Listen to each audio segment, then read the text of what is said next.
안녕하세요. 여러분의 경제 머리를 확 깨워줄 경제학장 박사입니다. 자, 오늘은 정말 중요한 얘기를 좀 해볼까 하는데요. 바로 원유 가격입니다. 이중구 이창용 교수님의 명저 경제학 원론을 우리들의 내비게이션 삼아서요. 이 원유 가격이 오르는 게 도대체 우리 경제에 어떤 파장을 일으키는지 그 속을 한번 시원하게 들여다보겠습니다. 준비되셨죠? 바로 시작합니다. 다들 경험해보셨죠? 주유소에 기름값 올랐다는 팻말 붙으면 이상하게 마트 물건값도 따라오르고 뉴스에서는 맨날 경제가 어렵다고 하잖아요. 아니 상식적으로 경기가 안 좋으면 물건이 안 팔리니까 가격이 좀 싸져야 하는 거 아닌가요? 근데 왜 모든 게 다 비싸지는 이 이상한 일이 벌어지는 걸까요? 오늘 이 미스터리를 함께 풀어보겠습니다. 자, 이 복잡해 보이는 현상을 아주 명쾌하게 설명해줄 마법 같은 도구가 있습니다. 바로 경제학의 핵심 무기, 총수요 총공급 모형, 우리가 줄여서 ADAS 모형이라고 부르는 거죠. 이건 우리나라 경제 전체를 보여주는 지도 같은 거예요. 자, 그럼 다 같이 이 지도를 한번 쫙 펼쳐볼까요? 자, 여기 그래프를 보세요. 지금 우리 경제의 출발점은 바로 이 E1 지점입니다. 파란색 총수요 곡선이랑 빨간색 총공급 곡선이 딱 하고 만나는 점이죠.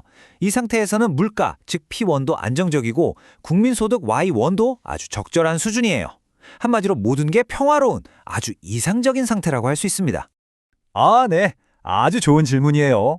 여기서 진짜 중요한 건 바로 저 빨간 선, 총공급 곡선이거든요. 이게 뭐냐면요. 아주 쉽게 말해서 우리나라에 있는 모든 기업들이 우리 이 정도 가격이면 이만큼 물건을 만들어 팔 수 있어요 하는 생산 능력을 쫙 모아서 선으로 나타낸 거예요. 그러니까 이 선이 움직인다는 건 우리나라 경제의 생산 엔진 자체에 뭔가 큰일이 생겼다는 뜻이겠죠? 그리고 이 총공급 곡선을 통째로 뒤흔들어 버리는 사건을 우리는 공급 충격이라고 부릅니다. 여러 가지가 있겠지만 그중에서도 원유, 이건 거의 모든 산업의 혈액이나 마찬가지거든요. 자동차 연료는 물론이고 플라스틱 만들고 공장 돌리는데 전부 기름이 들어가잖아요. 그러니까 이 원유 가격이 변하는 건 거의 모든 기업에 동시에 영향을 주는 가장 대표적이고 강력한 공급 충격이 되는 겁니다. 자, 이제부터가 진짜 이야기입니다. 상상력을 한번 발휘해보세요. 어느 날 갑자기 국제 유가가 막 2배, 3배로 폭등했다고 칩시다. 기름 한 방울 안 나는 우리나라 경제에는 이게 그냥 그야말로 핵폭탄급 충격인 거죠. 이제 이 충격파가 우리 경제 전체로 퍼져나가기 시작합니다. 맞아요. 바로 그게 핵심이죠. 이 어마어마한 충격이 과연 우리가 보고 있는 이 ADAS 모형 지도에 어떻게 표시될까요? 그래프가 어떻게 변하는지 그 과정을 한 단계 한 단계 저랑 같이 따라가 보겠습니다. 집중하세요. 흐름은 아주 논리적입니다. 자, 보세요. 1단계, 원유 가격이 폭등해요. 그럼 당연히 2단계, 물건 만드는 데 드는 비용, 즉 생산비가 확 오르겠죠? 그럼 기업들 입장에서는 어떨까요? 이윤이 줄어드니까 예전처럼 물건을 많이 만들고 싶지 않을 거예요. 그게 3단계입니다. 결국 4단계, 나라 전체의 공급 능력이 위축되면서 저 빨간색 총공급 곡선이 통째로 왼쪽으로 이동해버리는 겁니다. 바로 이렇게요. 그래프를 보세요. 생산 비용이 너무 오르니까 기업들이 공급을 줄여버렸죠? 그래서 기존에 있던 총공급 곡선 AS1이 저렇게 AS2로 왼쪽으로 휙 하고 이동해버렸습니다. 기억하세요. 경제학 그래프에서 왼쪽으로의 이동은 보통 안 좋은 신호예요. 여기서는 바로 공급이 감소했다는 걸 보여주는 아주 강력한 시각적 증거입니다. 자, 총공급 곡선이 저렇게 가버리니까 우리 경제의 균형점도 더 이상 평화롭던 E1에 머물 수가 없게 됐어요. 총수요 곡선은 그대로인데 새로 이동한 총공급 곡선 AS2와 만나는 저 지점 E2에서 새롭고 아주 고통스러운 균형이 만들어집니다. 어때요, 여러분? 딱 봐도 E1보다 훨씬 상황이 나빠 보이지 않나요? 이 표를 보면 E1과 E2의 차이가 그냥 한눈에 딱 들어오죠. 새로운 균형점 E2를 보니까 물가는 P1에서 P2로 확 치솟아버렸고 국민소득은 Y1에서 Y2로 뚝 떨어졌습니다. 이게 무슨 말이냐면 물건값은 엄청 비싸졌는데 우리 소득은 줄어들고 경제는 활력을 잃었다는 정말 최악의 상황이 된 겁니다.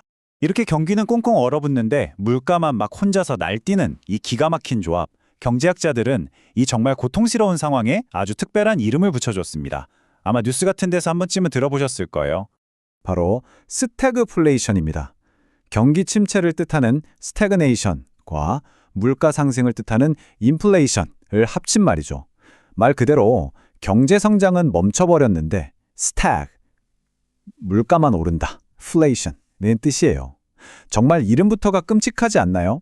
우리 교재에서는 이걸 아주 명확하게 정의하고 있습니다.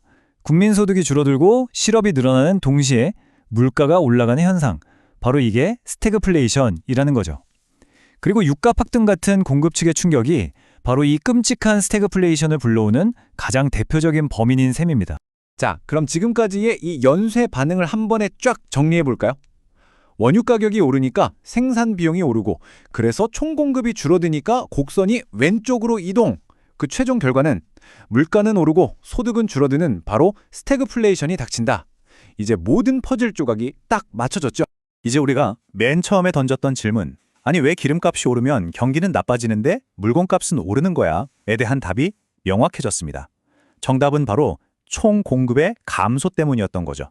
이 ADAS 모형이라는 강력한 지도가 있으니까 이렇게 복잡한 경제 현상의 핵심 원리를 우리가 꿰뚫어 볼 수 있게 된 겁니다.